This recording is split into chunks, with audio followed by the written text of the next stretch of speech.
નમસ્કાર દર્શક મિત્રો, મિરર ઓફ ધી વર્લ્ડમાં આપ સૌનું હાર્દિક સ્વાગત છે। શહેરના પૂર્વ વિસ્તારમાં આવેલા સોમા તળાવ નજીકના કૃત્રિમ તળાવમાં શ્રીજીનું વિસર્જન।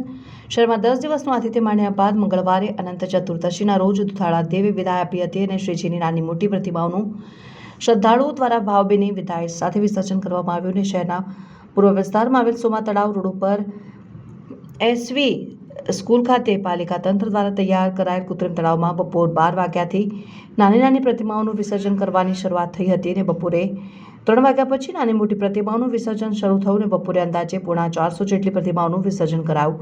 પાલિકા તંત્ર દ્વારા અહીં લોકોની સુરક્ષાને ધ્યાનમાં રાખીને કૃત્રિમ તળાવ ફરતે ફેન્સિંગ કરવામાં આવી અને સાથે જ અહીં શ્રીજી વિસર્જન માટે તરાપાઓ લાઈફ જેકેટ સાથે તરૈયાઓ અને મોટી શ્રીજીની પ્રતિમાઓના વિસર્જન માટે ક્રેન તૈનાત કરવામાં આવી હતી। સાથે શ્રદ્ધાળુઓ શ્રીજીની આરતી કરી શકે તે માટે તળાવ કિનારે ટેબલની વ્યવસ્થા ઉપરાંત નિર્માલ્ય માટે ડસ્ટબિનની વ્યવસ્થા કરવામાં આવી। વાઘોડિયા રોડ હંમેશા સેવાકીય પ્રવૃત્તિઓમાં આગળ રહ્યું છે। અત્યારે ગણેશ વિસર્જન નિમિત્તે અહીંયા બધા અગ્રવાલો દ્વારા છાશ વિતરણનો પ્રોગ્રામ રાખ્યો છે। જે પણ ગણેશ ભક્તો ગણેશજીની પ્રતિમાને વિસર્જન માટે લઈ જઈ રહ્યા છે તેઓ માટે મફત છાશ વિતરણનો પ્રોગ્રામ અહીંયા રાખવામાં આવ્યો છે।